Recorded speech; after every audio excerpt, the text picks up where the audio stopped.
ब्रेकनंतर news प्लॅनेटमध्ये आपल्या सगळ्यांचं पुन्हा एकदा स्वागत। दिवसभरातील तिसरा अतिशय महत्त्वाचा आणि मोठा मुद्दा त्याकडे आपण बोलूयात। पुण्यामध्ये रुपाली चाकणकर यांच्या विरोधामध्ये महिला नेत्यांचं आंदोलन रंगलं।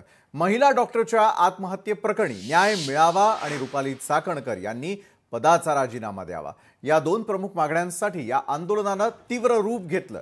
गुडलक चौकामध्ये राष्ट्रवादी काँग्रेसच्या रुपाली ठोंबरे पाटील, ठाकरेंच्या शिवसेनेच्या रेखा कोंडे आणि काँग्रेसच्या संगीता तिवारी यांच्या नेतृत्वाखाली महिलांनी मोठ्या संख्येनं निदर्शनं केली। आंदोलनकर्त्यांनी हातामध्ये फलक घेऊन निषेधाच्या घोषणा दिल्या आणि तपासामध्ये निष्पक्षता राखण्याची मागणी केली। विशेष म्हणजे चाकणकरांविरोधात त्यांच्याच पक्षाच्या नेत्या रुपाली ठोंबरे पाटील उतरल्यानं या आंदोलनाची चांगलीच चर्चा रंगली आहे, कारण हे आंदोलन आता रुपाली विरुद्ध रुपाली असंच पाहायला मिळतंय। महिलेने आत्महत्या केल्यानंतर त्या राज्य महिला आयोगाच्या अध्यक्ष आहेत। मी कुठली पक्षाची पदाधिकारी म्हणून नाही ना राजीनामा मागते, मी एक महिला म्हणून मागतेय, मी समाजकार्यातली भगिनी म्हणून मागतेय। म्हणजे तुमचं असं मत आहे का राज्य महिला आयोगाने चुकीचं करायचं आणि ती माझ्या पक्षातली आहे म्हणून जनतेची जो काही रोष आहे, जनतेने जी मागणी आहे ती मान्य न करता चुकीला योग्य म्हणायचं, असं करायचं, असं तुमचं म्हणणं आहे का?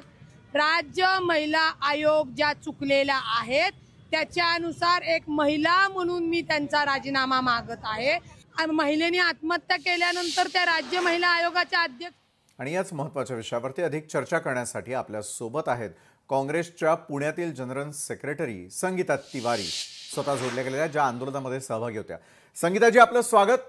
रुपाली विरुद्ध रुपाली हे चित्र आज महाराष्ट्राला का पाहायला मिळतंय? एकाच पक्षाच्या दोन्ही नेते आहेत, मात्र एकमेकांविरोधात उभ्या ठाकलेल्या पाहायला मिळतात। तुम्ही देखील आज प्रचंड संताप व्यक्त करत पुण्यातल्या रस्त्यावरती आंदोलन करताना दिसून आल्या। रेखा कोंडेंनी देखील हाच पवित्रा घेतलाय, मात्र यामध्ये ज्यांचा विरोध तुम्ही करताय त्या देखील महिला आयोगाच्या अध्यक्ष रुपाली चाकणकर आहे। काय कारण आहे संगीताजी? लक्षात घ्या, महिला आयोग पहिले होतं, बरोबर आहे, महिला आयोग अध्यक्ष पण पहिल्या होत्या, बरोबर आहे। याच्या आधी कधी तुम्ही महिला आयोग किंवा महिला आयोगाच्या अध्यक्षाविरुद्ध विरोधक असतानाही कुठे त्यांना विरोध झाला नव्हता का? तर त्यावेळेस महिलांवर, मुलींवर अत्याचार एवढे होत नव्हते। आज 8 महिन्याच्या मुलीपासून 80 वर्षाच्या म्हातारीवर बलात्कार होत आहेत, मग हे महिला आयोग करताय काय? आणि कुठेही तुम्ही बघितलं तर कोणत्याही इथं मध्ये अतिशय असंवेदनशील वागणं आहे हो त्यांचं। म्हणजे त्या मुलीवर ती डॉक्टर, आज त्या बिचाऱ्या गरीब बापुड्यांनी आपल्या छोट्याशा लेकराला कुठे फलटणला पाठवलं, साताऱ्याला पाठवलं, ती डॉक्टर झाली, किती पैसे लागले असतील, किती तिने हाल झेलले असतील, आणि त्याच्यानंतर ती जर लेकरू आत्महत्या करतात त्या आईबापांवर काय होतं? का नाही गेल्या महिला आयोग अध्यक्ष पहिलं त्यांच्याकडे बीडला? का नाही गेल्या? पहिली प्रेस कॉन्फरन्स घ्यायची घाई का नटून थटून? म्हणजे तुम्ही काय करताय? तुम्ही पण संगीताजी, नटून थटून वरती इतका जोर का? त्यांच्या साड्यांवर बोललं जातंय, त्यांच्या कपड्यांवर, राहणीमानावरती बोललं जातंय, काय कारण आहे या मागचं? त्याचं कारण एकच आहे की त्या महिलांना, मुलींना न्याय देत नाहीयेत, फक्त नट्टापट्टा करून फिरतात, तर कुणालाही रागीन। तुम्ही नॉर्मल राहिले असता तरी कदाचित, पण तुमचं जे ओरा आहे तो काहीतरी वेगळाच आहे।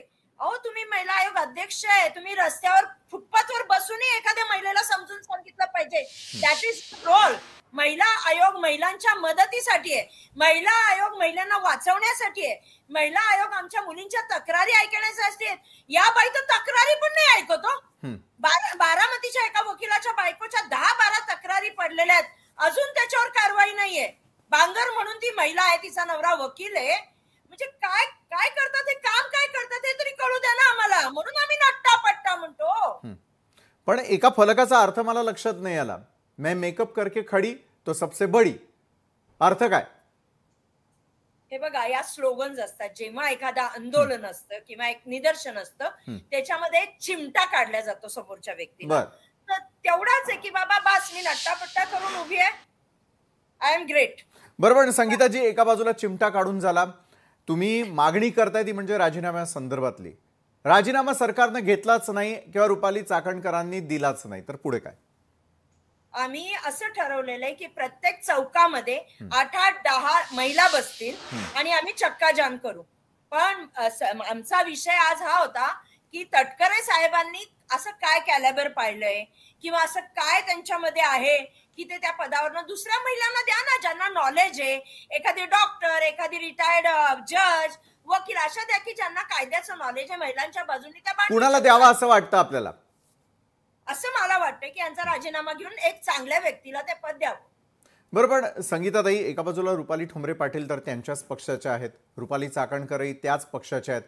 रुपाली विरुद्ध रुपाली हे चित्र का? म्हणजे मला कळला नाही तुमचा प्रश्न. रुपाली ठोंबरे पाटीलही खरं तर राष्ट्रवादीच्याच आहेत, रुपाली चाकणकरही राष्ट्रवादीच्याच आहेत. दोन्ही रुपाली एकमेकांसमोर उभ्या ठाकलेल्या आहेत. एकाच पक्षातील नेते मंडळी किंवा कार्यकर्ते एकमेकांबद्दल बोलणं टाळतात, मात्र आज त्याही रस्त्यावरती येऊन त्या ठिकाणी मागणी करताना दिसत आहे.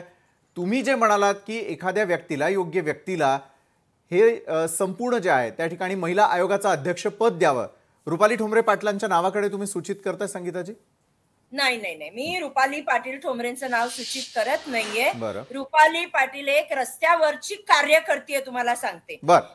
तिच्याकडे कोणीही तक्रार घेऊन गेलं, ती अर्ध्या रात्री जरी रुपालीला फोन केला की रुपाली असा असा प्रॉब्लेम झाला, ती उठून त्या जागी येते, पोलीस स्टेशनला येते, त्या महिलेसाठी येते, तिला धीर देते, खचू नकोस, मी आहे तुझ्या बरोबर, काळजी करू नकोस, मी आहे तुझ्या बरोबर. त्यामुळे तिच्यासाठी एक आपणापण आहे, म्हणजे आपलेपणा आहे तिच्यासाठी. आणि दुसरी गोष्ट अशी की ही लढाई पदासाठी नाहीये. मी जेवढं रुपालीला ओळखते, एकदाही रुपाली असं म्हणली नाही की मला ते मंडळ पाहिजे किंवा मला महिला आयोगावर जायचंय.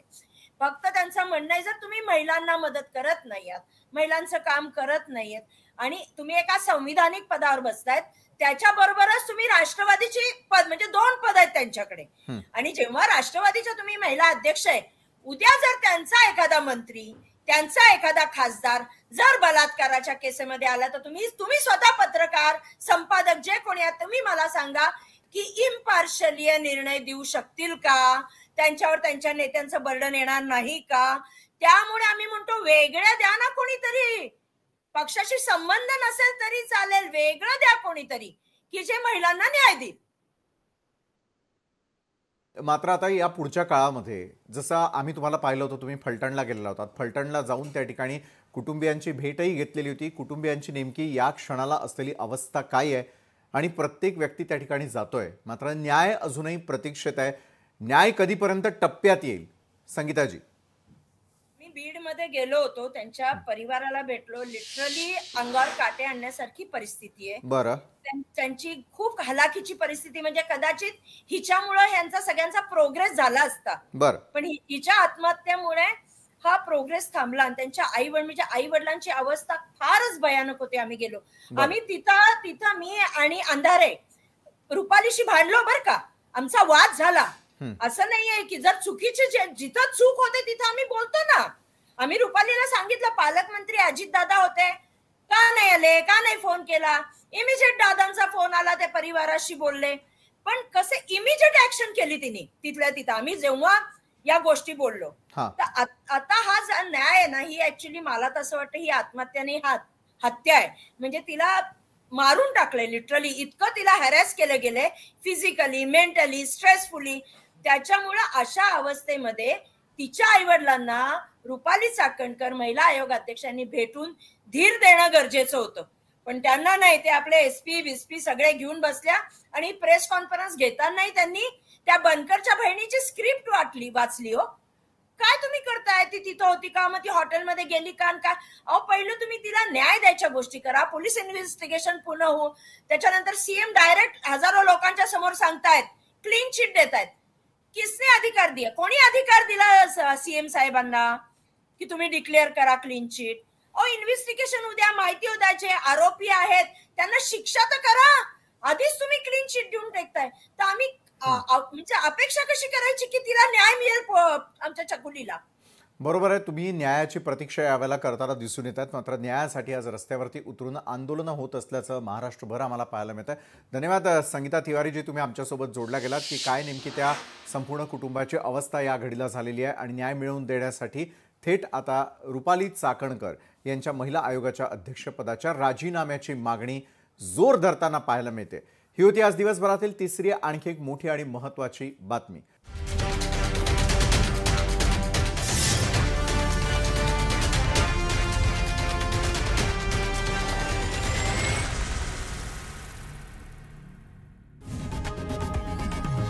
लोकशाही मराठी. ऐका, पहा, जागरूक रहा.